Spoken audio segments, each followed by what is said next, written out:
One go में जो है ये सारी चीज़ें जो है असेस कर लें, तो वन गो में तो बिल्कुल पॉसिबल नहीं है। तो at least you need to read 4 और 5 टाइम्स, तो उसके बाद थोड़ा बहुत आपको रीडिंग सेंस डेवलप होगा, अदरवाइज नहीं। ठीक है जी, और कोई बात और कोई सवाल हो जो जी? जो 8 एंड ऑन ठीक है ठीक।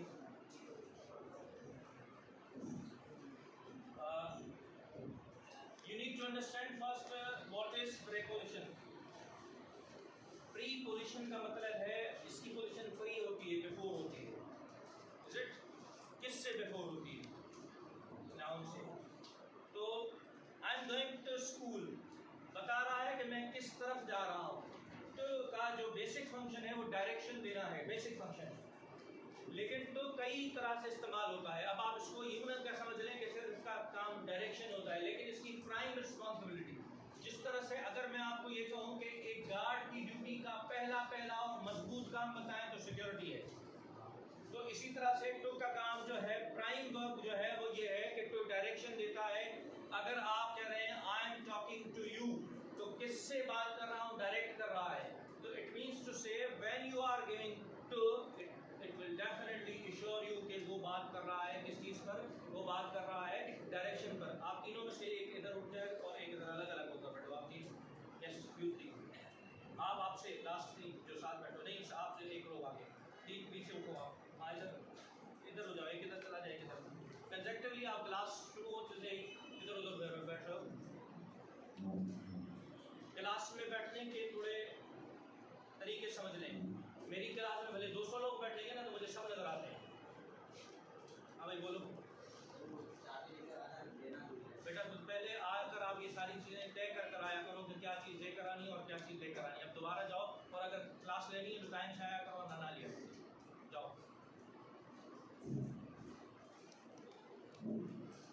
जिनको इस क्लास में बैठना हो ना सिर्फ उनको बैठाया करें, भले आप अलग से क्लास में लें, तो फिर ये ट्रबलमैटिक हो जाता है। हम बात नहीं और कर रहे होते हैं, फिर डिस्टर्बेंस हो रही होती है कंसेप्चुअली। देखिए टू का प्राइम फंक्शन हमने बात की कि उसको अगर आप यूटिलाइज करना चाहते हैं तो उसका प्राइम फंक्शन है डायरेक्शन देना।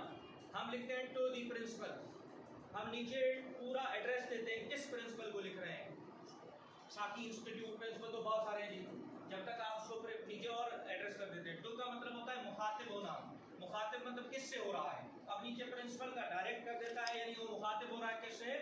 प्रिंसिपल से। अब इसका मतलब रिस्पेक्ट नहीं है, लोग समझ रहे हैं रिस्पेक्ट के लिए लगा रहा है, द लगा रहा है, it means that shows particular person as well. तो रिस्पेक्ट का ताल्लुक तो से है ही नहीं।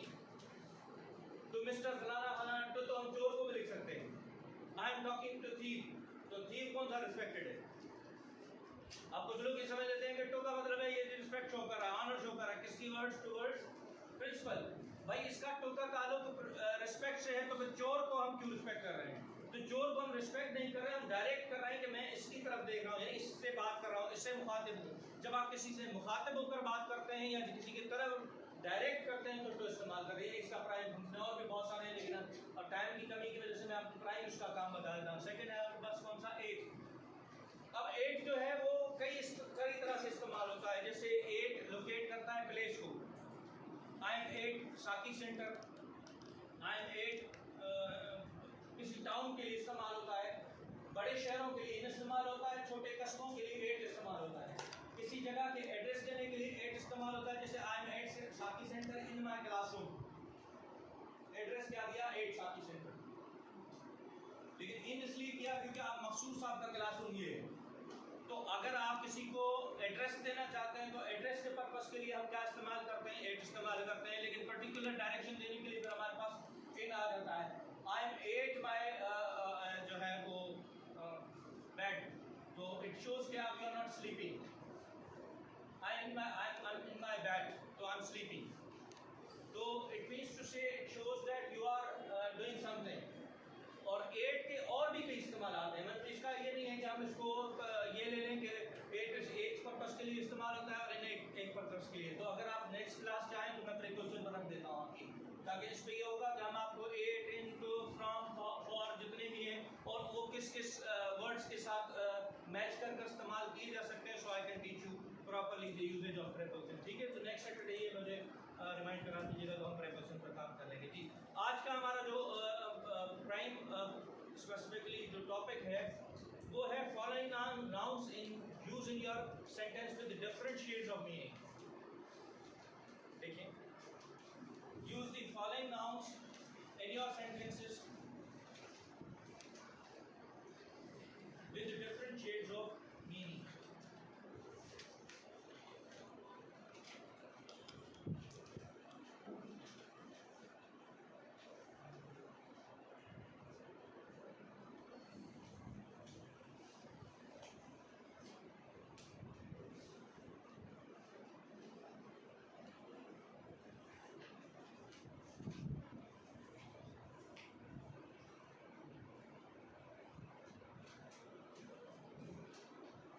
जैसे वर्ड है मैन, MAN।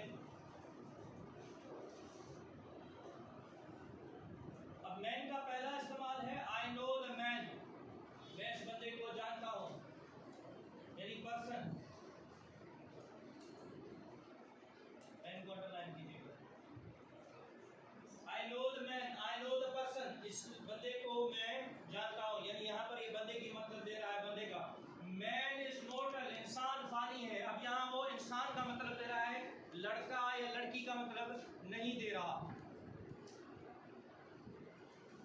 अब देखिए इसमें सेकंड शेड आया मीनिंग का।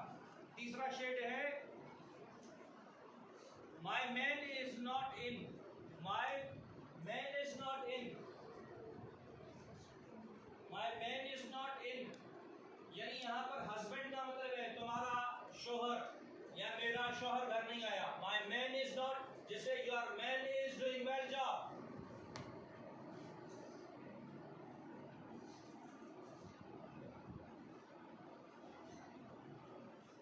दूसरा है बी ए मैन, मानो थी फजीलत से, वी यूजुअली से दैट, भाई इंसान बनो, बी ए मैन। इसका मतलब है वेल बिहेव्ड, इसका मतलब है वेल बिहेव्ड। अब देखिए ये शेड्स निकाल रहा है, मतलब वर्ड के अपने अपने इस्तेमालात हैं। जब तक कि आप इन इस्तेमालात को नहीं समझेंगे आप अंग्रेजी नहीं लिख सकते। अब असल ट्रबल ये है कि हमारे पास क्या होता है, हम एक मीनिंग के सहारे चल रहे होते हैं कि जी मैन का मतलब बंदा है जी।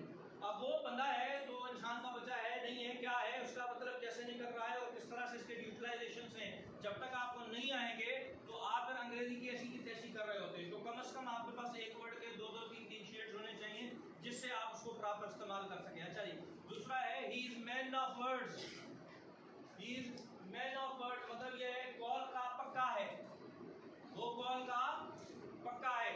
ऐसा जो ना उन्हें गुस्मान हुआ बाबा एक कॉल है पक्का, मतलब टाइम पे अगर मुझे मेरा इसकी तरह हिसाब निकलता है तो बंदे ने भाई कॉल किया, प्रॉमिस किया कि मुझे पैसे देगा तो उसने पैसे दे दिए।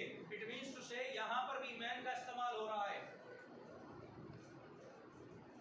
ठीक है जी, अब आ जाते हैं हाउस।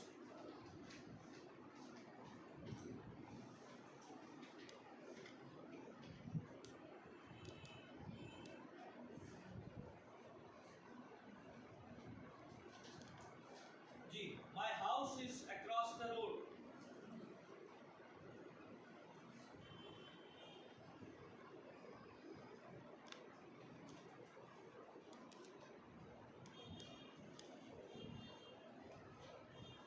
जी, पहला हमने क्या लिखा, my house is across the road. यहाँ पर जनरल मीनिंग है घर की, पहला मतलब है घर, यानी हमारा जो जनरल पर्सपेक्टिव होता है चीज करने का। दूसरा है a senior professor is our house master, a senior professor is our house master। यहाँ का मतलब है वार्डन, यहाँ इसका मतलब है वार्डन, हाउस मास्टर का मतलब है यहाँ वार्डन। समझ आ रही बात? A senior professor is our house master। Hostels में वार्डन्स होते हैं तो उन्हें हाउस मास्टर कहा जाता है। बात समझ आ रही है? यहाँ पर हाउस मास्टर वर्ड है जिसका मतलब है वार्डन, जो कि हॉस्टल्स को संभाल रहा होता है। यानी अगर आप स्कूल, कॉलेज, यूनिवर्सिटी में कोई हॉस्टल है आपका तो वहाँ पर अलग अलग वार्डन रखे जाते हैं कि भाई अगर हम शाम सुबह के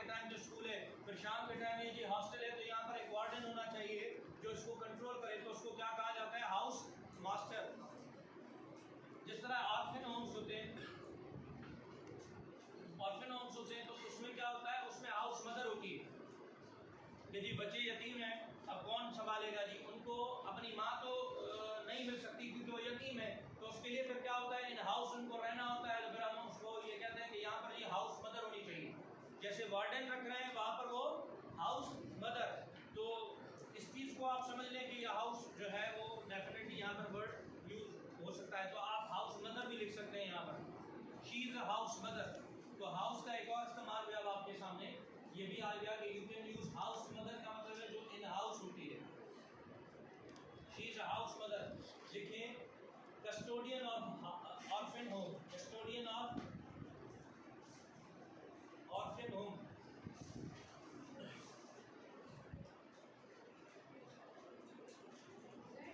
यस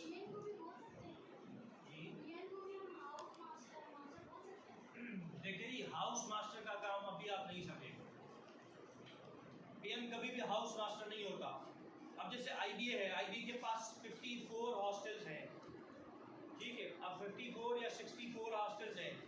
अब हर हॉस्टल पे एक वार्डन होता है, हर हॉस्टल पर एक वार्डन होता है। वार्डन का मतलब ये होता है कि उसके हॉस्टल में कुक भी होगा, हॉस्टल में पीएम भी होगा जो लड़कों को मॉनिटर कर रहा होगा, हॉस्टल में और भी बहुत सारे लोग होंगे, लेकिन इन सब को मॉनिटर करेगा कौन? वार्डन, जिसे हम हाउस मास्टर कहते हैं। हाउस मास्टर मतलब incharge of the hostel, incharge of the hostel. तो इसलिए इसको हम हाउस मास्टर कहते हैं। House mother is the incharge और custodian of the orphan house. तो वो क्या है, क्योंकि हम उसको कह रहे हैं कि भाई 10 बच्चे हैं, अब ये हाउस मदर है, यानी ये कॉन्सेप्ट फॉरेन से लिया गया है। अब जैसे हमारे पास ऑर्फन होम्स होते हैं, बच्चों के यतीम घर होते हैं या यतीम खाने होते हैं, तो उसमें क्या है, बाहर मुल्क वाले कहते हैं कि जी बच्चों का पहला तो ये है कि उसकी फैमिली संभाले।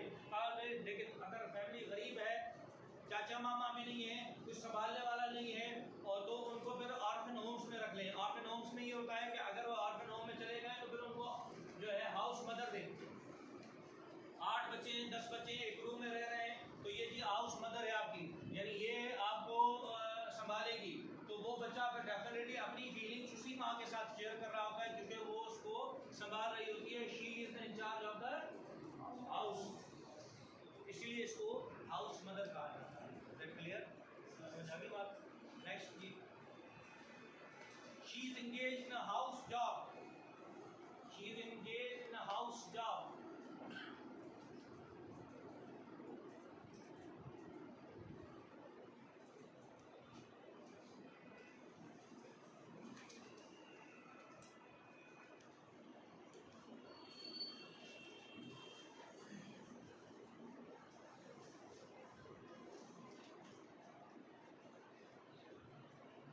जी, she is engaged in a house job, house job जी।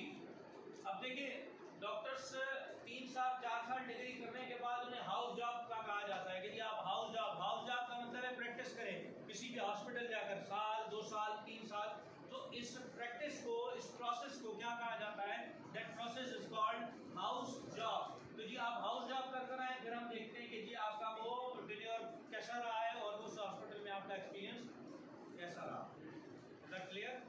अच्छा जी, नेक्स्ट है हमारे पास, a library is a house of books where thousands of books are housed। अब ये वर्ब भी है, नाउन भी है, but it is a noun, ultimately a noun। What about a library is a house of books where thousands of books are housed।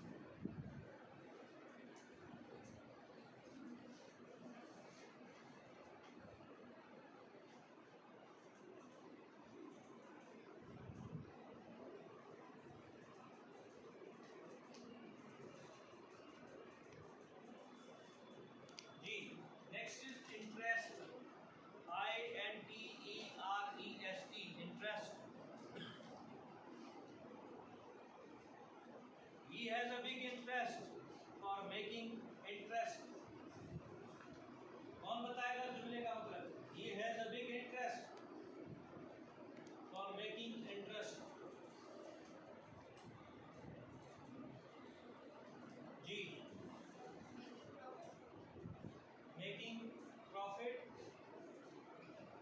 जिसे सूद कहा जाता है।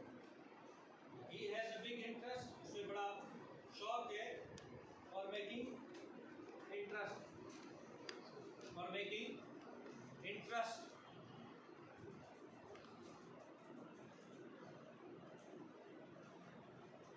Don't be tempted by her interest.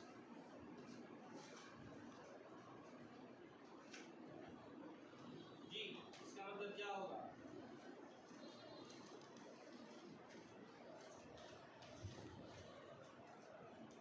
वफादार,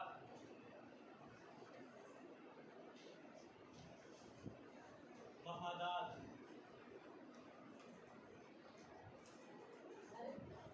ऊपर वाले सेंटेंस में इंटरेस्ट है कि मीनिंग दे रहा है? नहीं, दो। एक का मतलब सूद है, एक का मतलब फायदा है। सर इसकी फुल मीनिंग क्या होगी? He has a big interest for making interest. उसे फायदा है। He has a big interest. इसका अपना बड़ा मुफाद है। किस लिए? सूद बनाने में। उसका अपना बड़ा इंटरेस्ट है, शौक है, फायदा है। किस चीज के लिए? सूद बनाने में या सूद कमाने में।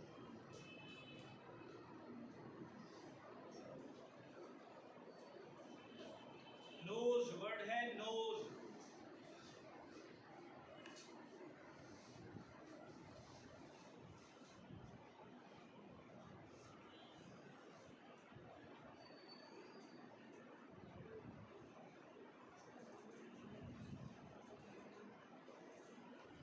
देखिए, नोज एक तो है use to smell, use to smell.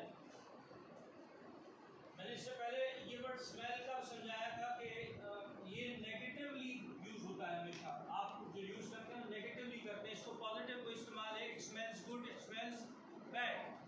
वो आपकी मर्जी पर है कि आप उसको ये कहते हैं कि गुड है या बैड है। तो लेकिन अब हम हमेशा इसको ले रहे होते हैं कि जी स्मेल का मतलब स्मेल ही है, यानी बदबू होना। तो ये चीज़ गलत है। आपके देखिए, वर्ड तब हैंडी हो जाता है, वर्ड तब आसान हो जाता है स्टूडेंट के लिए जब उसे इस्तेमाल करना है। अब हम वोकैबुलरी पर काम ही नहीं करते। हम कहते हैं सर जो पढ़ा रहे हैं वही बस हमने सीखना है, वही बस हमने समझना है, घर जाकर हमने कोई प्रैक्टिस नहीं करनी, हमारा कोई ज़ाती इसमें इंटरेस्ट नहीं है। हम बस ये कह रहे हैं कि जी हमने घर वालों ने भी इंटरेस्ट किया, इंसिस्ट किया हुआ है, घर वालों ने भी फोर्स किया हुआ है कि you have to go to the language centre and you are suppose to learn whatever the teacher is teaching. लेकिन हमारा अपना जो है वो इंटरेस्ट क्या है, हम खुद क्या चाह रहे हैं। हम ये तो चाह रहे हैं कि मेरी लैंग्वेज बड़ी फ्लॉरिश हो, मैं बड़ा स्किल्ड हूँ लैंग्वेज में, मेरा जो आर्ट ऑफ स्पीकिंग हो बड़ा बेटर हो, बड़ा बेस्ट हो। लेकिन वो तब होगा ना जब आप उसके लिए कोशिश करेंगे। लेकिन अगर आप उसके लिए कोई एफर्ट नहीं लेते, एफर्टलेसली आप कोई चीज़ चाह रहे हैं कि मुझे घर बैठे मिल जाए, तो ऐसे तो बिल्कुल नहीं हो सकता। It is all about learning, it is all about practice. जितना आप उसको प्रैक्टिस करेंगे उतना आपको रिजल्ट मिलेंगे। बहुत सारे लोग ऐसे हैं, जस्ट कोड हियर, बहुत सारे लोग ऐसे हैं जिन्होंने अंग्रेजी का अलिफ बे ग्रामर नहीं पढ़ा और फिर मिसालें दे रहे होते लोग कि जी वो देखें फलाना उसने तो ग्रामर नहीं पढ़ा, उसकी अंग्रेजी देखिए कितनी ज़बरदस्त है। मैं आपको आज रिकमेंड करता हूँ कोई भी अंग्रेजी ग्रामर ना पढ़ो अगर आप ये समझते हो कि आप 4 से 6 घंटे रोज लिसनिंग कर सकते हो। कर लें प्रॉमिस। अब कोई अल्टरनेट है ना, वो बंदा कोशिश कर रहा होगा कि मैं लिसनिंग करूँ, सुनूं। हम क्या कर रहे हैं, हम बोल रहे हैं और आप क्या कर रहे हैं, सुन रहे हैं। तो वो आप 1 घंटा कर रहे हैं उतना रिजल्ट मिल रहा है आपको। आप 4 घंटे करें, 6 घंटे करें, किसी उस्ताद को सुन रहे हैं, वहाँ किसी और स्पीकर को सुन लेंगे तो आपको बहुत जैसे। और उसके बाद तो रिपीटेशन, हम क्या रिपीटेशन कर रहे होते हैं। फॉर इंस्टेंस देखें, मैंने कहा द वर्ड इज स्किल्ड, मैंने कहा स्किल, थोड़ा वो दोबारा सुनेगा। What has he said, he said skilled. Whistle आ रही है इसके साथ। चॉक हो गया, टॉक, एक बार टॉक कहेगा, सेकेंडली क्या करेगा वो उस जैसा वर्ड अडॉप्ट कर लेगा। क्यों करेगा? क्योंकि उसकी जो सोसाइटी के अराउंड जो उसके लोग हैं ना, वो टॉक नहीं कह रहे हैं। इसे टॉक आप किसी बंदे को किसी ऐसे मुल्क भेजते हैं जहाँ पर उनकी मदर टंग अंग्रेजी हो, सेकंड है, फर्स्ट तो जो हमारी अपनी है, घरों में वही बोल रहे होते हैं, तो उनकी फर्स्ट लैंग्वेज ये हो, आप देख लें उस पर कितना असर पड़ता है, वो उन जैसा टोन अडॉप्ट कर लेगा।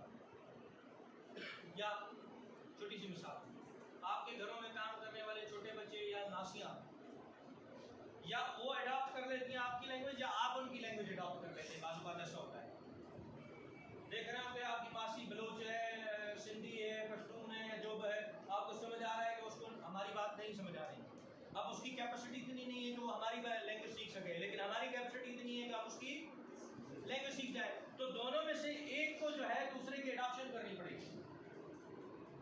अब यहाँ जो है, यहाँ पर भी वैसा ही है कि वेदर तो इफ यू आर, अब इसमें सोचना ये है कि क्या मैं मेरा इंटरेस्ट ये है कि मैं लैंग्वेज सीख कर कोई काम करूँ।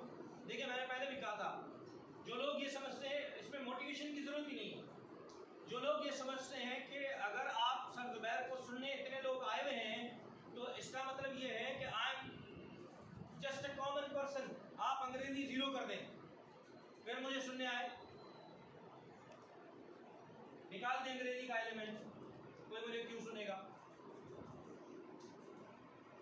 इमेजिन, आप 5 मिनट के लिए इमेजिन कर लें, जितने भी बड़े बड़े से उस्ताद हैं अंग्रेजी के, उनमें से ये सब्जेक्ट निकाल लें, रिज्यूम करें, फिर कैसा होगा। मैं आऊँगा, खड़े होगे, सुनोगे इस खामोशी के साथ, never ever. Reason is English. ये जो लोग कहते हैं जी सर मजाक उड़ा रहे हैं लोग, people make laugh of us, they make laugh at us, why they are making laughter? Reason is that कि आप में पोटेंशियल नहीं है। आप में पोटेंशियल हो ना, आप में काम करने की सलाहियत हो, आप उसको रिजल्ट दो। रिजल्ट क्या होगा? लिसनिंग। आप लिसनिंग करें, आप मुझसे अच्छी स्पोकन करें। Spoken is not a difficult task, as I earlier said, writing is a difficult task. सही लिखना, स्पेलिंग एरर के बिना लिखना, जुमला सीधा लिखना is a difficult task. Preposition, grammar, grammatical terms का, टेंसेस का सही इस्तेमाल करना is a Herculean task. It is not a difficult task to speak, everybody can speak, but the trouble is that you have a fear. हमारे अंदर एक खौफ है। Fear of what? Fear of insult. How come you have just taken that somebody is insulting you? How come you have learned that somebody is insulting you? This is not an insult, I believe. This is what they are behaving as the society is. हमारी society में यही है, गलत अंग्रेजी बोलो तो भी हंसो, सही अंग्रेजी बोलो तो भी टोन करो। नमाज ना पढ़ो तो कहते काफिर नहीं नमाज पढ़ा, पढ़ जाओ तो कहते मौलवी। अजीब साइकोलॉजी है हमारी, हम किसी हालत में खुश नहीं होते।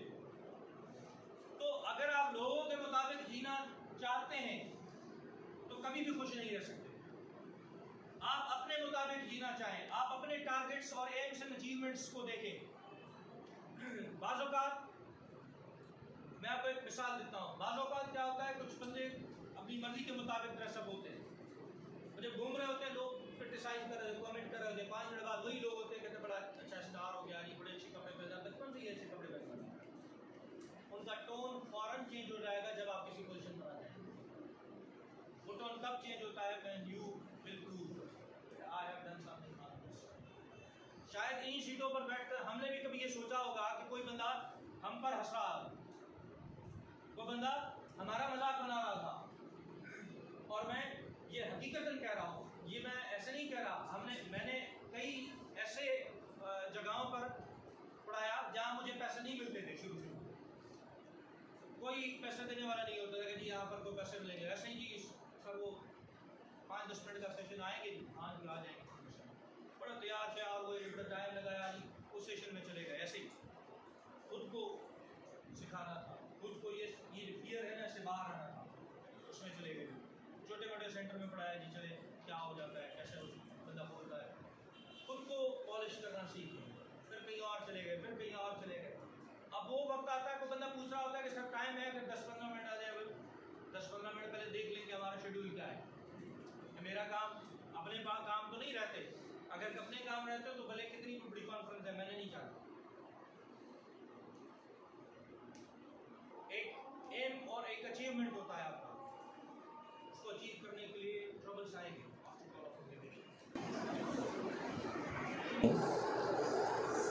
Most often students ask such questions like, sir, why have you just designed such long course? एक साल लग जाएगा सर, हम अंग्रेज़ी सीखते सीखते साल लग जाता है। सर कोई शॉर्टकट बताएं कि हम 6 महीने में सीख जाएं, हम 2 महीने में सीख जाएं। देखें, ज़बान कोई भी सीखेंगे इतना ही टाइम लगेगा। आप सिंधी सीखें, कोई पश्तो है वो सिंधी सीखे, कोई बलोची है उसको कहो उर्दू सीखे, इतना ही टाइम लगाएगा। ये फिर भी आपका कम टाइम लग रहा है, क्योंकि किसी ज़बान को सीखने के लिए उसके नॉर्म्स को समझना पड़ता है, उसकी लैंग्वेज को, हर पॉइंट को समझना पड़ता है। हमें आपको जल्दी बहुत है, सर ये फ़लाना लैंग्वेज सेंटर तो सर 2 महीने में कर रहा है, अंग्रेज़ होकर निकलोगे। ऐसे ही ना, फ़लानी किताब कहती है कि 15 दिन में अंग्रेज़ बन जाओगे। ख़रीद लें जी 15 दिन वाली अंग्रेज़ी वाली किताब, मैं भी देखूं 15 दिन बाद फिर मिलते हैं। तो ये जो शॉर्टकट्स हैं ना, क्योंकि हम यूज़ टू हैं इन चीज़ों के, हम अट्रैक्ट भी इन चीज़ों से होते हैं। उसे अपनी किताब बेचनी है, कवर अच्छा बना लिया कि जी 15 दिन में अंग्रेज़ बन जाए, 15 days be a good speaker.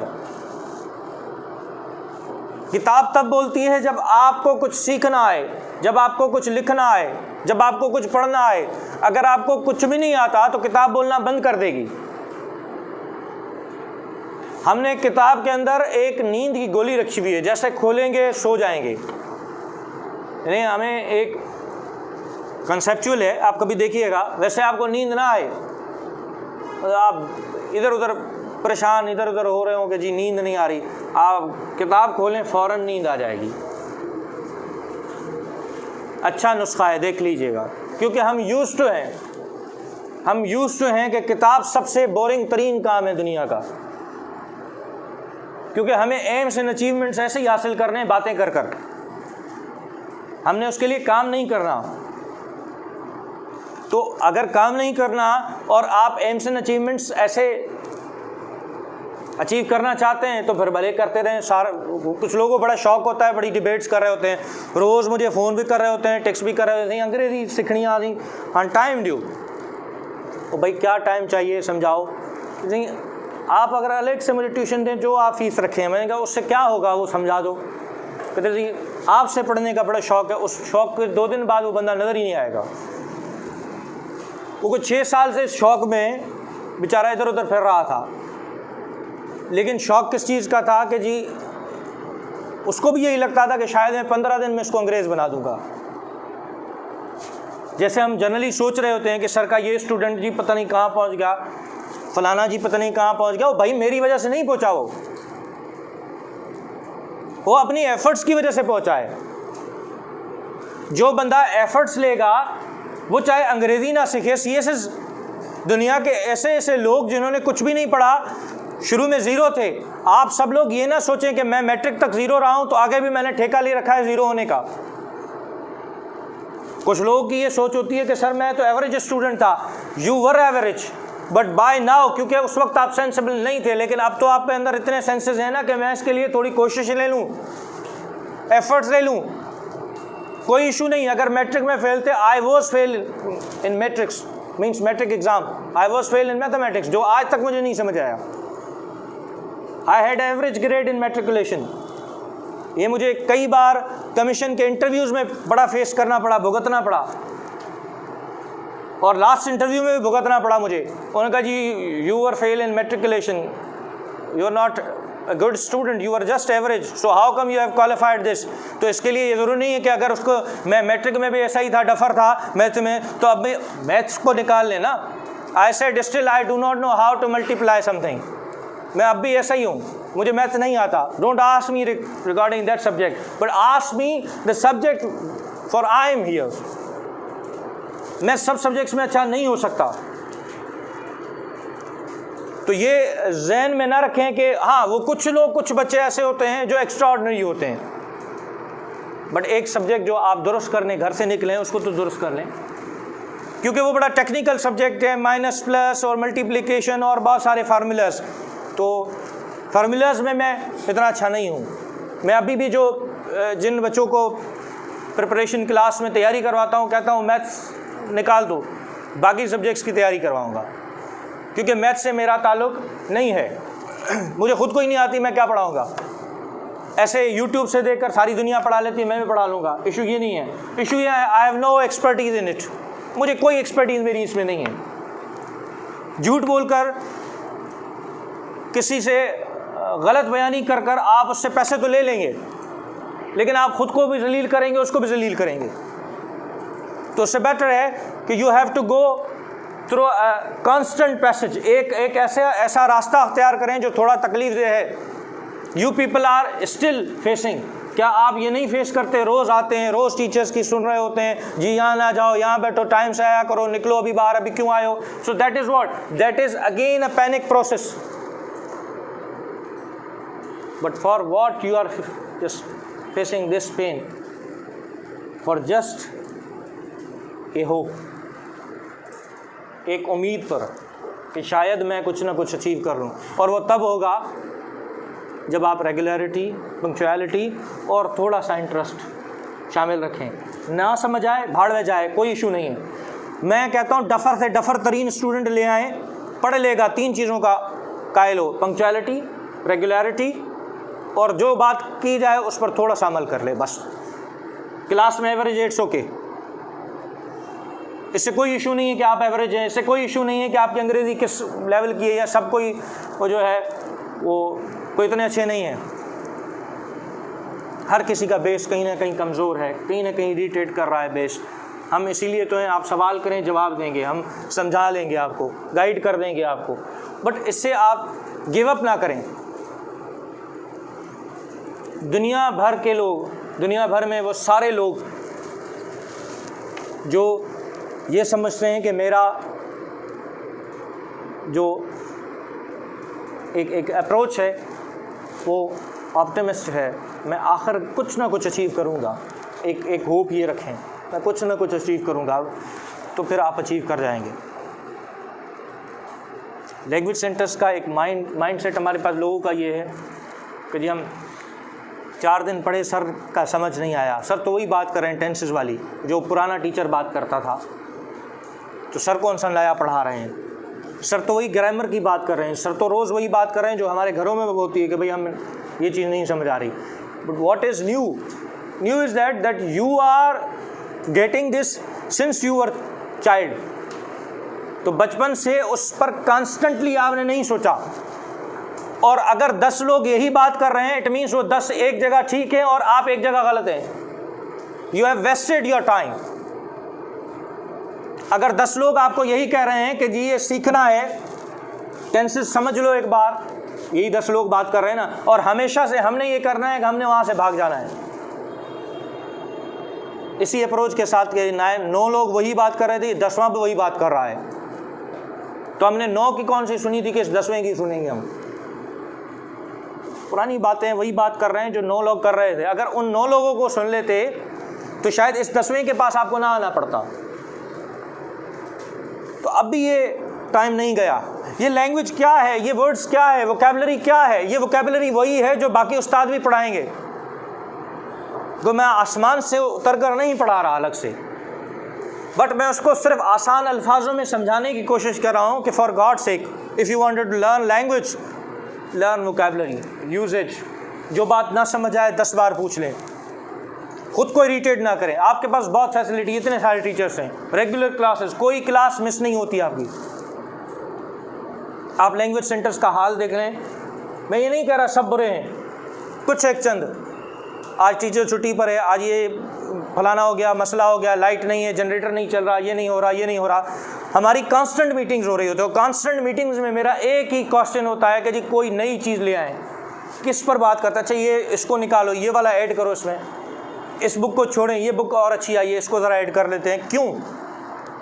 सिर्फ इसलिए कि हम चाह रहे होते हैं कि कोई ना कोई चीज़ ऐसी है, वो जैसे कोई बंदा कहता है ना, एक मर्ज़ में बंदा मुब्तला है, सारी एंटीबायोटिक्स लगा कर देख ली हैं, बंदा खड़ा नहीं हो रहा, बंदा उठ नहीं पा रहा, तो आप कोशिश करो कि ये दवा बड़ी स्ट्रॉन्ग है, इसको लगा के देख लो, शायद इसमें कुछ असर हो। इसी तरह से टीचर कर रहा होता है, वो अपनी पूरी एफर्ट्स दे रहा होता है कि जी चलें। कौन टीचर का चाहेगा कि मेरी क्लास का रिज़ल्ट सबसे बुरा है? कौन चाहेगा कि मेरे स्टूडेंट्स ना पढ़ें? हमें हमेशा कंप्लेंट्स रहती हैं कि उस्ताद को नहीं पढ़ाना आ रहा। भाई आप कितना पढ़ रहे हैं? हमें तो शायद आज भी आप गवर्नमेंट टीचर्स का एटीट्यूड में बुराई नहीं कर रहा, यही है जो ना ज़्यादा सवाल वो एक थप्पड़ लगा के खींच के लगा देंगे, घना जो सवाल करें तू ही इशारा जा, ऐसा ही है ना। एक ऐसी मेंटालिटी है जो इनकरेज नहीं करती। यहाँ पर तो बंदा क्या आंखें दिखा रहा था, 2 सवाल पूछ लो, अगर सर ने नहीं बताया तो सर तो इस तरह से बात करते हैं बस जैसे हम फीस ही नहीं भरते। अजीब सा एटीट्यूड। दो कि वो बंदा पॉजिटिवली कह रहा होता है कि अगर इस सवाल को हम आखिर में ले लें तो वो ज़्यादा बेहतर है, क्लास का टाइम बच जाएगा। चलें उसको भी छोड़ दें। मैं बार बार इसी चीज़ पर इंसिस्ट कर रहा हूँ आप लोगों को, सैटरडे क्लास क्यों ली जा रही है, क्यों समझाया जा रहा है। हम इन लेक्चर्स को साकी इंस्टीट्यूट ऑफ कम्युनिकेशन का एक यूट्यूब पर चैनल है, जिन लोगों ने उसको फॉलो किया हुआ होगा उस पर कई सारी वीडियोस पड़ी हैं, हम ये भी उन पर भी डाल कर रखते हैं कि जी सुन लें। मसला ये नहीं है, मसला फिर ये है कि आप देखें सैटरडे क्लास पर बड़े शौक़ से कुछ लोग आते हैं, फिर सेकंड में कम होते जाते हैं, थर्ड में वो कहते हैं जी सर 2 बातें कर फिर वो कंटिन्यू करते हैं अपनी बात। तो मैं पता ही क्यों कर रहा होता हूँ, इसलिए कर रहा होता हूँ कि आखिर किसी को तो एक बात समझ आ ही जाएगी, वो एक बंदा सुधर जाएगा ना तो समझो कि इससे बड़ा फ़ायदा हुआ। कॉन्स्टेंटली हम जब बात कर रहे होते हैं ना, कॉन्स्टेंटली पत्थर पर पानी गिरता रहे वो पत्थर को खा जाता है। तो ये छोटी छोटी सी एफ़र्ट्स जो है ना कहीं किसी स्टूडेंट को जो है वो फ़ायदा दे जाती हैं। सो कोशिश करें अपने अंदर से ये फ़ियर निकालें, खौफ निकालें। उस्ताद का मतलब हमेशा किसी को जलील करना नहीं है, हम क्योंकि उस्ताद और स्टूडेंट का कोई कंपैरिजन है ही नहीं। मेरे ख़्याल से उस्ताद को भी ये चीज़ समझ जानी चाहिए कि उसका स्टूडेंट के साथ कोई कंपैरिजन नहीं होता। उस्ताद एक डिफरेंट वर्जन पर काम कर रहा होता है, स्टूडेंट एक डिफरेंट वर्जन पर काम कर रहा होता है जी। ये तब आमने सामने हो जाते हैं या फिर इस पार्ट पर वो उसको ये लगना महसूस हो जाए कि इस उस्ताद से मेरी अंग्रेज़ी अच्छी है, इससे तो अच्छी मैं अंग्रेज़ी बोल लेता हूँ, तो क्यों ना मैं उस उस्ताद से ज़रा आमना सामना कर लूँ। काफ़ी औकात में ऐसा होता है, पहले कई बार सैटरडे इंग्लिश क्लासेस में कुछ लोग एक मैन्यूस्क्रिप्ट पर काम कर रहे होते हैं, कुछ लोग घर से सवालात बना कर आए, ये किताब वो किताब, कोई रेनन मार्टिन से सवाल ले आया, कोई मैकमिलन से सवाल ले आया, कोई जॉन ईस्टवुड से ले आया, कोई इधर से। तो मुझे तो पेज वाइज याद होता है, अक्सर तौर पर ये हो जाता है कहीं ना कहीं इधर उधर हो जाता है बंदा। तो मैं तो उनको यही कह रहा होता हूँ फ़लानी बुक से ले आए हो, तो इसमें तो ये आंसर भी लिखा हुआ है, मुझसे पूछने का मतलब। तो वो मुझे टेस्ट कर रहे होते हैं, पता नहीं सर वो भूल तो नहीं गए अंग्रेज़ी। अक्सर तौर पर इस क्लास का मतलब यही होता है ना कि भाई आप सवाल पूछ लें, आई विल आंसर यू। तो ओपन फोरम पर इसका मतलब ये है कि कुछ लोग ऐसे भी होंगे ना कि पढ़ कर आ गए होंगे, आ जाएं, आई हैव नो इशू। अगर वो अच्छा पढ़ा हुआ है तो भी हमारे लिए अच्छी है, उस्ताद के लिए तारीफ़ का मकाम है कि उसका स्टूडेंट पढ़ कर आया है, तो मुझे उससे कोई इशू नहीं है। जहाँ एरर है, जहाँ समझ नहीं आ रहा, मैं तो ये भी कहता हूँ मैं अपनी क्लास में भी देख लेते हैं, इसमें कहीं अगर जो मसला है उसको देख लेते हैं, कोई इशू नहीं है। तो इसमें मुकाबला जैसी कोई बात नहीं है। अपने अंदर हमेशा रूम ऑफ इम्प्रूवमेंट रखें कि ये चीज़ मुझे तंग कर रही है, इरिटेट कर रही है, मैं इसको रूम ऑफ इम्प्रूवमेंट रख रहा हूँ, मैं इसको इस्लाह करूँगा इसकी। झूठ बोलता हूँ, कम बोलूँगा, ख़त्म तो नहीं कर सकता, कम करूँगा। मेरी अंग्रेज़ी की वोकैब आपको सब पता होता है, टीचर से ज़्यादा एरर्स खुद पता होते हैं कि सर मैं इस मामले में बड़ा कमज़ोर हूँ, मेरी इसमें तो इस्लाह कर दें। मैं पहले इस चीज़ को प्रियोर करना चाहता हूँ कि मैं अंग्रेज़ी जब बोल रहा होता हूँ मेरा टेंस ठीक नहीं बैठता। 90% लोगों के साथ ये मसला है। हैज़ कहाँ इस्तेमाल करना है, हैज़ बीन कहाँ इस्तेमाल करना है, सिंस कहाँ इस्तेमाल करना है, फॉर कहाँ इस्तेमाल करना है, वाज और वर कहाँ इस्तेमाल करना है, एस या एस लगाना है नहीं लगाना, खा जाते हैं जल्दी में, तो इट्स ओके। आई टॉक, कुछ लोग आई टॉक्स कर जाते हैं जल्दी में, नो इशू, कॉलोकल है, निकल जाता है, ओके। इस पर कोई परेशान होने जैसी ज़रूरत नहीं है। मैं आपको ख़ुद कह रहा हूँ कि इस पर परेशान होने जैसी ज़रूरत नहीं है। ये वक्त के साथ जब आप रूटीन में आ जाएंगे ठीक हो जाएगा, लेकिन आप बोलेंगे तो रूटीन में आएगा ना, आप बोलेंगे ही नहीं तो रूटीन में कैसे आएगा ये।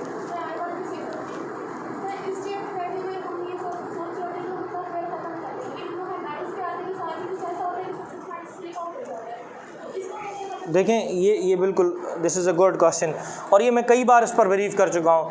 यहाँ 1 to 1 होते हैं, यहाँ 1 to 50 हो जाते हैं। You are 1 to 1, now I am 1 to 50, 1 to 60। Issue ये है कि आप 1 to 1 बात कर रहे हैं ना, हम अब 1 to 60 होंगे तो उसके लिए फिर रूम बनाना पड़ता है जहन में, क्या now I will face 50 people. देखें आप यहाँ बैठे हैं तो मैं आपसे बात कर रहा हूँ, इट मीन्स 1 to 1 है ना। जब आप यहाँ आएंगी तो कितने हो जाएंगे? 1 to 50। तो 1 to 50 में टांगें कांपेंगी ना। ये तो नेचुरल है, ये नेचुरल है, इसको नेचर से ना निकालें। Don't worry about that. मैं आपको खुद कह रहा हूँ, जो मेरी क्लास, मैं अभी रेगुलर क्लास नहीं ले रहा, बट इंशाल्लाह फ्रॉम जिस January I will start my language class. मेरी लैंग्वेज क्लास में वही आ सकता है जिसको इंसल्ट बर्दाश्त करने का सलीका हो, जिसको ये समझ आए कि उस्ताद कह रहा है तो ठीक कह रहा है। टाइम पर आना है, टाइम पर क्लास ख़त्म करनी है और टाइम पर वो चीज़ें पूरी होनी चाहिए। आप देखें कैसे सीखते हैं। अगर हम फियर की बात करें, for what? I am a student, I am a learner, ego निकाल दें, ज़ीरो कर दें। हम ईगो की वजह से मार खाते हैं कि जी इंसल्ट हो रही है, मैं तो बड़ा तुरम खान हूँ, बाहर जाकर मैं तो A ग्रेड A1 जी लेता रहा हूँ, अब मैं तो A1 A ग्रेड आप सब सब्जेक्ट्स में लेते आ रहे हैं। This is language, this is different. You are not a public speaker, आप रेगुलर पब्लिक स्पीकिंग करते ही नहीं है। प्रेजेंटेशंस में देखें आप भाग जाते हैं, स्टूडेंट्स एब्सेंट हो जाते हैं। मैं उनसे कहता हूँ 1 मिनट बोल लें, बस ना भागें। Face the fear. वो कबूतर की मौत होती है ना, तो 90% उसकी नेचर पड़ी हो जिसने, कि उसकी मौत जो होती है ना वो इस वजह से होती है कि वो समझता है बिल्ली चली गई, आंखें बंद कर लेता है और बिल्ली उसको खा जाती है। हम वही कर रहे होते हैं कि ये जो खौफ है ना ये निकल गया, क्योंकि हम तो बस भाग गए, हम तो आए नहीं। तो इससे आप अपने आप को, या जितनी ऊंचाई से गिर रहे हैं, हमने आंखें बंद कर ली कि मैं नीचे ना देखूँ कितनी गहरी खाई है, तो इतनी ज़ोर से गिरेंगे और इतनी गहरी चोट खाएंगे कि आपको अंदाज़ा नहीं। अगर आप नीचे देखेंगे तो कोई सेफ साइड ढूंढेंगे कि मैं इस साइड पर गिरूँ तो शायद कम चोटें लगेंगी। तो face the fear, don't try to escape from fear, don't escape from such ridiculous activities. आप जिनको ख़ुद को ये समझ रहे हैं कि मैं ये कर लूँगा, मैं ये कर लूँगा, ये रिडिकुलस है, ये, या तो आप एक जहन बना लें कि जी अंग्रेज़ी सीखनी नहीं। इतने सारे दुनिया में लोग हैं नहीं सीखे, कौन से मर गए हैं, ज़िंदा हैं, खा पी रहे हैं, अच्छा खा रहे हैं, अच्छा कमा रहे हैं। या तो ये जहन से निकाल दें। अगर सीखना है तो फिर उसके लिए एफर्ट्स लेना शुरू करें। ये जो फियर है ये तब ख़त्म होगा, टीचर्स से रिक्वेस्ट कर लें कि सर आज मैं प्रिपेयर कर आया हूँ, ख़ुद को 5 मिनट अगर मुझे दे दें तो I can speak with class on the topic of fear, on the topic of poverty, on the topic of education, on the topic of फलाना फलाना। Request your teachers in your class, sir मुझे 5 minute आखिर में दे दीजिएगा, पहले ही class से कह दें सर 5 मिनट मुझे पहले दे दें, मैं क्लास से कुछ बात करना चाहता हूँ, ऐसे ही जनरल अपनी डेली रूटीन बताना चाहता हूँ, इफ़ यू अलाउ मी। देखिए कितनी इम्प्रूवमेंट आती है। लेकिन अगर आप ख़ुद को आप अपनी क्लासेस में देखें, जो एक जिसकी अंग्रेज़ी अच्छी होगी ना, हर बंदा सोच रहा होगा कि मैं इसका दोस्त बनूं, मैं इसके बराबर में बैठूं, इसकी अंग्रेज़ी थोड़ी बहुत हमसे अच्छी है, ये बंदा थोड़ा बहुत इम्प्रूव्ड है। उस बंदे के बराबर में कोई बैठना नहीं चाहता, वो कहता है रोज़ ये सर की सुन रहा होता है, इसको आता जाता कुछ नहीं है, मैं बैठूँगा मैं भी ऐसे ही हो जाऊँगा, खुद उससे भी ज़ीरो। तो हम हमेशा से कोशिश करते हैं कि इस फियर को निकालें, और ये फियर तब ख़त्म होगा जब आप खुद चाहेंगे। ये फियर कभी भी कोई बंदा नहीं निकाल सकता। जब तक एक मर्ज़ से इंसान तब खुद निकल आ सकता है जब वो उसका इलाज खुद करे। डॉक्टर तो मेडिसिन लिख कर देता है, आप उस मेडिसिन को कचरे के डब्बे में फेंकते रहें, फिर डॉक्टर को कहें दूसरी मेडिसिन लिख कर दो, वो दूसरी मेडिसिन तो लिखता रहा है, वो पागल हो जाएगा कि आप में इम्प्रूवमेंट क्यों नहीं आ रही, क्योंकि आप उसको यूज़लेस कर रहे हैं, आप उसको ज़ाया कर रहे हैं। अगर आप उसमें से एक एक गोली भी लेना शुरू करें ना, तो अगर वो 6 बार मेडिसिन लिख रहा है तो कम से कम कुछ ना कुछ इम्प्रूव हो जाएगा। So this is the same case with you people here. Spoken is all about practice. रात को बैठे हैं 10 लाइन कॉपी पेस्ट की हुई है, इंटरनेट से उठाई हुई हैं, नो वरीज। रट्टा है, पक्का पक्का रट्टा है, इट्स ओके। क्वेश्चन आंसर के बारे में परेशान होने की जरूरत नहीं है। आप टीचर को पहले ही कह दे, sir I want to just deliver a speech not presentation. मैं 2 बार ये स्पीचेस दूंगा, 3 बार स्पीचेस दूंगा, चौथी बार आपको पता लग जाएगा सब यही हैं, इनसे अच्छा मैं बोल लेता हूँ, मुझे पता है ये नहीं सवाल कर सकते। एक कांस्टेंट अप्रोच बना लें, क्योंकि यही होता है, जितना डर आपको लग रहा होता है ना, सवाल पूछने वाले को भी डर लग रहा होता है कि अगर इसने जवाब दे दिया और अगला सवाल पूछ लिया कि आगे क्या है, इसका ये है, आप बताओ, वो चलो हरूबरू सवाल के हो, ये तो बड़ा बेइज्जती वाला काम हो गया। तो हमेशा से जितना फियर आपको है ना, उतना फियर उस सवाल वाले को भी होता है। लेकिन क्या है कि उसको लग रहा होता है इसकी टांगें कांप रही हैं, इसकी आवाज़ शिविर कर रही है, तो ये पूरा मरा हुआ है, तो हिम्मत करके सवाल पूछ ही लेता है। अगर उसको लगे ना कि ये कॉन्फिडेंट है और बड़ी पुख्तगी के साथ खड़ा हुआ है, प्रेजेंटेशन डिलीवर कर रहा है, सवाल ही नहीं पैदा होता, वो सवाल करे आपसे। आई डोंट बिलीव कि उसके पास इतना करेज होगा कि वो सवाल पूछे। बट अगर आप लोगों के पास इतना कॉन्फिडेंस नहीं है कि if you want to deliver something और वो इतना अच्छे तरीके से डिलीवर हो, अगर आप कोई सवाल पूछना चाह रहे हैं तो यस यू जी बैठे। बड़ा अजीब सा और बड़ा फ़नी सा सवाल पूछा है, चलो इसको मैं यूँ एड्रेस कर लेता हूँ। अभी मैंने इतनी सारी बातें की, देखें आप अगर क्लास 1 घंटा ले रहे हैं, ठीक, 1 घंटा सर ने असाइनमेंट दिया, वो घर जाकर करना है, ओके, कितने आवर्स हो गए? 2 आवर्स। इस शैतानी चीज़ को बंद कर मतलब ईमानदारी के साथ, तो ये हो गए 2 घंटे रोज़। 2 घंटे के हिसाब से 30 दिन में कितने हुए? 60 आवर्स। हफ्ते में 1 दिन छुट्टी निकाल लें, 5 आवर्स वो निकाल लें, तो भी आपके कितने हुए? 55 hours. 55 hours more than enough होते हैं अंग्रेज़ी सीखने के लिए। लोग तो संडे इंग्लिश प्रोग्राम में भी ऐसे चले जाते हैं, IB में मैं संडे इंग्लिश प्रोग्राम में पढ़ा कर आया हूँ, संडे 2 घंटे जाओ पढ़ाओ, यही बातें करो और घर पर चले आओ और पैसे भी अच्छे लो, नो इशू, नो वरीज। पढ़ाना तो मैंने यही है ना, यहाँ भी पढ़ाओ, वहाँ पढ़ाओ, वहाँ पर कुर्सियाँ अच्छी हैं, बाहर गार्डन वार्डन बना हुआ है, बंदे ने तो सेल्फी अच्छी सी ले लेनी है, that's there is no issue. But क्या उसमें कोई चेंज आएगा? कोई चेंज नहीं आएगा। वो 2 घंटे सीखने वाला को अंग्रेज़ बन गया, इधर बंदा 55 घंटे पढ़ने वाला वो अंग्रेज़ नहीं बन रहा। तो इट्स ऑल अबाउट यू। सिर्फ जो टीचर असाइनमेंट दे रहा है उस पर काम करें, और एक्स्ट्रा एफर्ट ये है कि जब दिल करे आपको अंग्रेज़ी ऐसे नाउन प्रोनाउन बोरिंग लगता है, किताब पढ़ना बोरिंग लगता है, लीव इट। आप यूट्यूब पर लिखें व्हाट इज़ नाउन, वो आपको सुनाएगा। जितनी चीज़ें समझ आती हैं ओके, अपने आप को आदी बनाएं कि ये मेडिसिन है, ये लेनी है। एक दिन इरिटेट होंगे, दूसरे दिन इरिटेट होंगे, तीसरे दिन आपको शौक होना शुरू होगा कि ये तो आसान हल है, किताब तो बोर कर रही थी, मैं मूवी देख लूँ, कोई नावल है गलिवर्स ट्रैवल है, इसकी मूवी देख लूँ, मैं बड़ा नावल, बड़ा हैमलेट बड़ा अच्छा नावल है, मुझसे नहीं पढ़ा जाता है, MA इंग्लिश की सब्जेक्ट सिलेबस में भी है, मुझसे नहीं पढ़ा जाएगा। 19-20 का फ़र्क होता है, बाकी ओके होता है। आप हैमलेट मूवी देख लें, ऐसा ज़बरदस्त वाइवॉज देंगे, याद रखेगा वो वाइवॉज वाला, इसको एक डायलॉग बाय डायलॉग याद है, जैसे हमें फिल्मों के डायलॉग बाय डायलॉग याद होता है, मूवी है ना, तो वो आपका इंटरेस्ट डेवलप करेगी कि उसमें कैरेक्टर्स कौन से थे, कम से कम कुछ और ना सही उसके कैरेक्टर्स याद हो जाएंगे आपको। और सवाल आता ही है, ये कैरेक्टर कौन था? ओलिवर ट्विस्ट में से ये ओलिवर कौन था?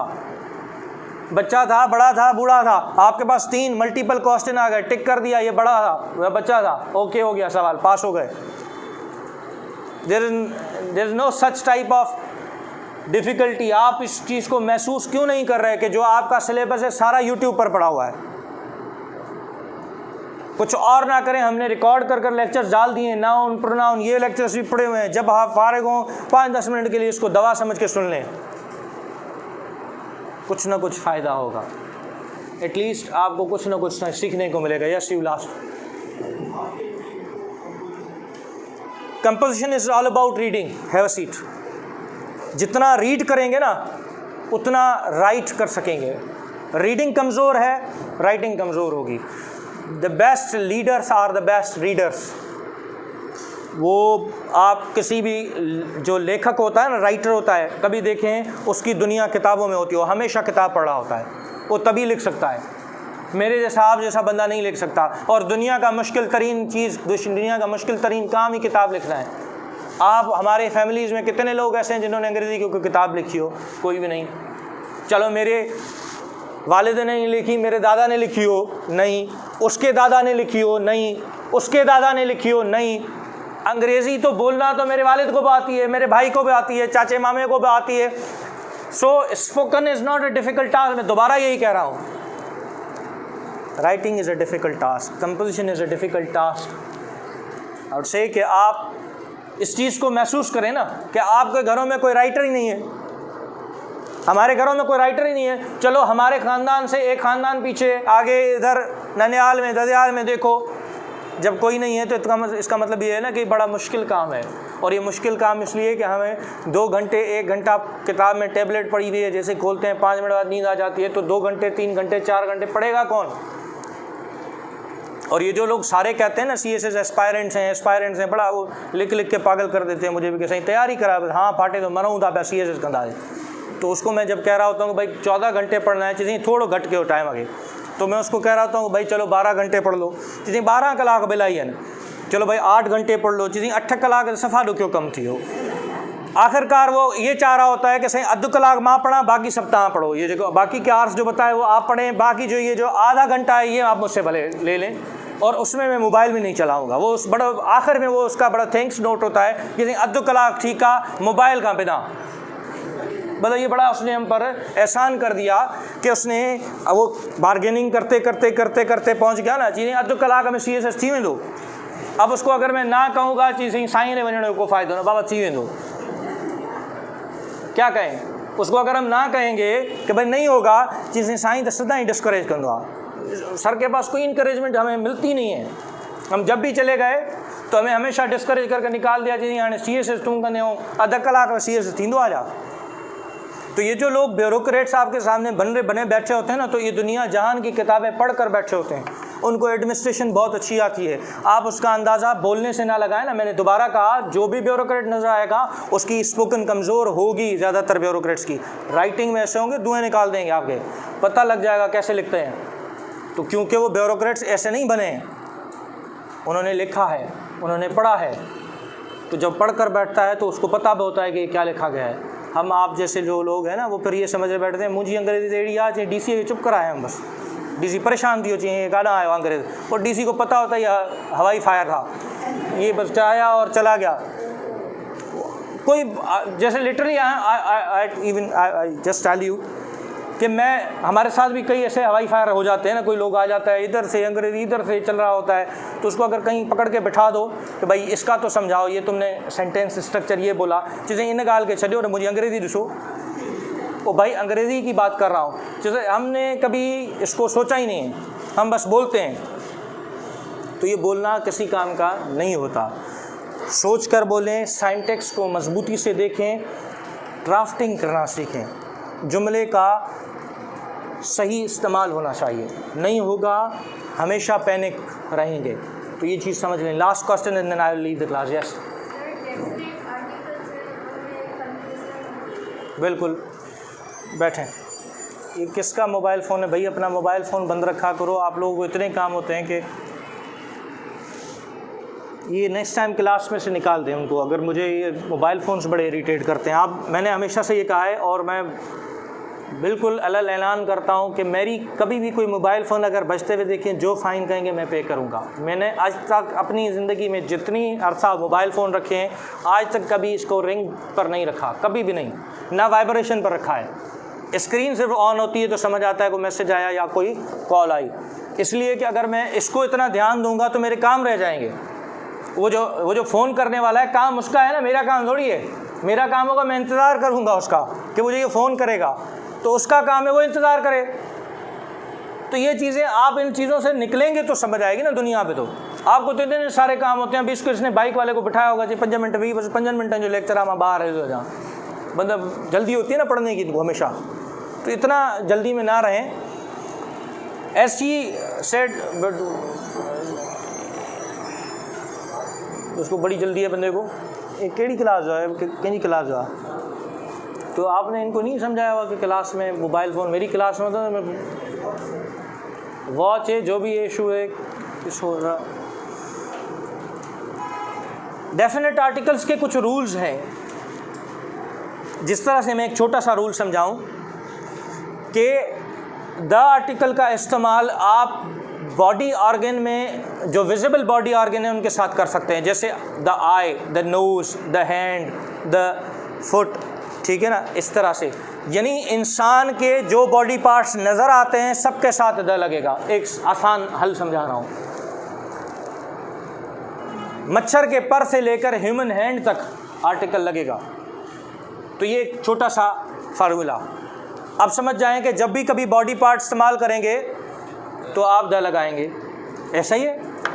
इसी तरह से उसके रूल्स हैं पूरे, वो शायद टीचर्स क्लासेस में पढ़ाते हैं। अगर आप कहेंगे तो ये नेक्स्ट सैटरडे तो हम प्रीपोजिशन पर चलेंगे, तो नेक्स्ट सैटरडे के बाद फिर मैं आपको आर्टिकल्स पूरे जो है वो सीरीज़ के साथ पढ़ा दूंगा कि क्या इशूज़ है। या एक वीडियो है मेरी आर्टिकल पर पूरी हमने रखी हुई है, साकी इंस्टीट्यूट ऑफ कम्युनिकेशन पर जाएंगे, वहाँ पर आर्टिकल की पूरी वीडियो पड़ी है, तकरीबन कोई 20 से 25 मिनट की। उसमें सारे रूल्स हैं, आप पढ़ कर आ जाइएगा, मैं एक बार रिव्यू करवा दूँगा, कोई इशू नहीं है।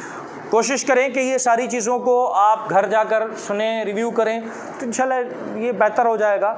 बजाय हम ये टाइम आपका कहीं ऐसे दोस्तों में भी गुजर सकता है, घर पर बैठकर भी गुजर सकता है। डिसाइड आपको करना है, ये फजूल बातें लगती हैं या अगर आपके फ्यूचर से कंसर्न है तो बस वो डिसाइड कर लें आप। सो जिनको अपने फ्यूचर में कोई चीज़ अचीव करनी है वो डेफिनेटली, मैं आपको ये बता दूँ ना, कहीं सीट ये तो यहाँ है, कहीं आपको सीट ना मिले ना बैठने की, लेकिन आपको ये समझो कि ये अदब की बात करने, यहाँ कोई अदब की बात हो रही है, कोई सर लर्निंग की बात हो रही है, सीट नहीं मिल रही, मुझे सीट नहीं मिल रही, नीचे बैठकर भी सीख लें। ये याद रखिएगा, ये बात हमने ऐसे ही सीखा है। मुझे पता है कि यहाँ सीटें तो मेरे घर पे बड़ी अच्छी होती हैं, तो अगर वो मुझे जगह नहीं मिलती तो कोई बड़ा इशू नहीं है, मैं आया ही इस वजह से हूँ कि इस बंदे को सुन लूँ। तो मैं, मेरे काम की चीज़ ये है कि वो बंदा बोले ना और मैं उसको सुनूँ।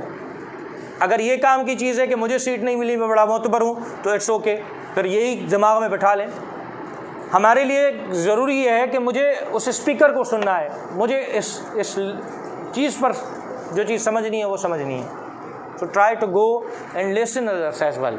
आई एम नॉट सेइंग कि आप you must listen me, but you must listen others as well. कहीं कोई कॉन्फ्रेंस है, कहीं कोई सेमिनार है, कहीं कोई बात कर रहा है, नाउन प्रोनाउन पर सुन लें, ताकि आपके अंदर एक इम्प्रूवमेंट आए। और जिस दिन ये बात आपको महसूस होना शुरू होगी, कई लोग कहते हैं मंगनार साहब की हम बात करने जाते हैं तो वो वही बात करते हैं जो आप, क्योंकि मैंने भी तो उनसे ही सीखा है, मेरे उस्ताद हैं, तो हम क्या कर रहे हैं, हम उनकी कॉपी कर रहे हैं। अच्छे उस्ताद की कॉपी करना कोई बुराई नहीं है। तो मैं तो समझता हूँ इसमें भी हमारे लिए बड़ी बायस शर्फ की बात होती है कि हम किसी उस्ताद की कॉपी कर रहे हैं ना। ये आपको पता है ये किसके नोट्स हैं? ये प्रोफेसर गुलाम हुसैन मंगनार साहब के नोट्स हैं। ये सारी किताब उनकी है, मेरी नहीं है। ये अमानतन उन्होंने मुझे दी थी कि मर साहब आपके पास पढ़ी रहे। इसमें से ये जो चीज़ें मैं पढ़ा रहा हूँ, मतलब काफ़ी सारी चीज़ें उनकी ले रहा होता हूँ, तो इसमें कोई हर्ज नहीं है। इल्म ऐसी चीज़ है जो देने से बढ़ती है, कम नहीं होती है। तो आपको कोई भी किताब मिले, मुझे जो भी किताब हाथ लग जाती है अच्छी किताब, क्योंकि मुझे पता है कि इस किताब में एरर नहीं होगा। लोकल किताब में उठाऊंगा मुझे एरर मिलेगा कहीं ना कहीं, तो या तो फिर मैं फॉरेन राइटर की उठा लेता हूँ या फिर मैं मंगनार साहब के नोट्स से आपको शेयर कर देता हूँ इन्फॉर्मेशन। तो कुछ मेरे अपने जो याद होते हैं, कुछ इस एडिशन को मिलाकर आपको चीज़ें समझा देता हूँ। इंशाल्लाह नेक्स्ट सैटरडे तैयारी कर आएँ अभी प्रिपरेशन की, तो जो सवालात हों जहनों में, ताकि आपके जहन में वो सवालात हों वो लिख कर आएँ पहले से ही कॉपी पर, तो फिर इंशाल्लाह उस पर डिस्कस कर लेंगे। ठीक है, थैंक यू।